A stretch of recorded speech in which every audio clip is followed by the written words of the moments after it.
Mwiriwe neza. Hano dufite ifi yacu. Ifi nini cyane. Tugiye gusobanura ibice biyigize cyane turibanda ku mutwe.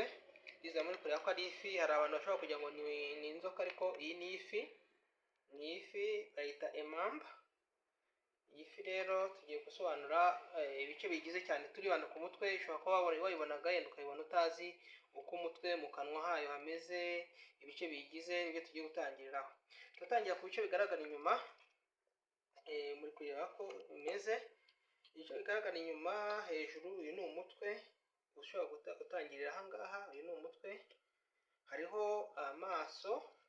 amaso sinzi niba muri kuyareba. Iyi impamba igira amaso matoya cyane ndakunda kugaragara, ariko amaso ngaya afite amaso.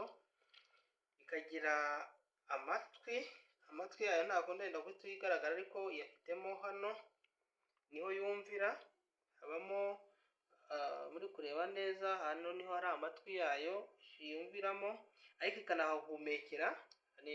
Iri mu mazi ihumekiramo hano, iri mu mazi ihumekera hano, handimo nkoramo muri kubona rwose niho ihumekera. Ariko igira n'amazuru y'imbere, ifite amazuru ntagaragara, ariko hano hari amazuru. Tugiye kujya nk'aho tureba mu kanwa kayo, hari ahantu muri kureba utuntu tw'utwobo hejuru. Aya ni amazuru. Iyo ufunze umunwa gutya uhita ubona ko aya ari amazuru ihumekeramo. Iyo isa n'iyeguye yenda umutwe iwujyanye hejuru y'amazi, ihumekeramo aha ngaha. Ikindi tugiye kureba kuri iyi fi rero yacu, tugiye kureba mu kanwa kayo. Mu kanwa kayo k'iyi fi yacu, iyi fi yacu bita emamba, mu kanwa kayo tugeze kuyasamura ahita tubonamo uko hameze mu kanwa. Iyo tugiye kuhasamura yenda nuko hatari kwazamuka cyane, ariko umutwe wayo amenyo ntakunda kuba yagaragara. Imeze gutyo wagira ngo nta menyo igira. Iyi muri kurebamo aha ngaha, muri kurebera iyi ntuza inyama, iyi ni ururimi. Uru ni ururimi rw'iyi fi yacu. Murabona ko rutandukanye. Hari abavuga bati yenda n'inzoka wazanye, ariko iyi ni ifi. Inzoka ururimi rwayo ruba rufite ari rurerure kandi rufiteho amahembe, ariko iyi ngiyi yo ni ifi. Ndagira ngo abantu batayitiranya, yenda batitiranya ifi mu gukora umutwe w'ifi cyangwa w'inzoka. Iyi ni ifi rero. Igira rero amenyo impande zose, hejuru no hasi. Tugerageje kureba ku ruhande rwo hejuru, murabona ko amenyo yayo, aya ni amenyo. Ifitemo amenyo asa n'akomeye cyane, kuko ni amenyo. Aya ni amenyo abiri yo hejuru yongerijwe n'utu dutoya, nako utu ni dutoya, ariko ikagira n'ibindi binini. Urabona ko igufasha yakurya. Iyi ni amenyo yayo y'ifi nk'uko muri kureba. Yandi y'amazuru nababwiye ngaya hano hejuru, muri kubireba. Tukajya no munsi rero, munsi ku gice cyo hasi, amenyo yo munsi ngaya.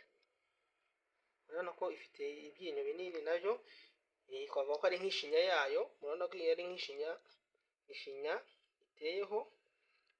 Iyi ni amenyo yayo. Urabona ko aha niho mu kanwa k'ifi hameze. Iyi bita emamba, aha niho mu kanwa kayo.